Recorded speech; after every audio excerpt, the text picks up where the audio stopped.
sumabog to, no? Yung lulutang ng tubig.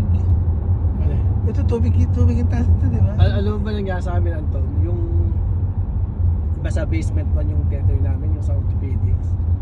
Tapos isang room doon, yung nandun lahat yung mga instruments. Nag-burst yung pipe ng sewage pipe doon sa taas.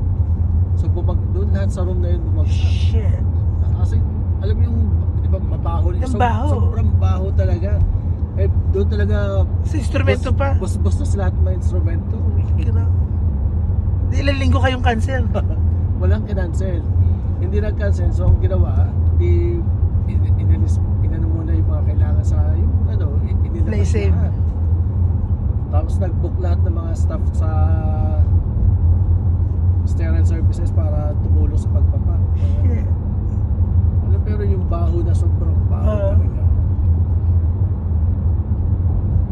Baka may mga daga pa daw. sabi nung sabi niya, talaga daw na curse yung building. 3 years pa lang yun, ha? Sayang, no?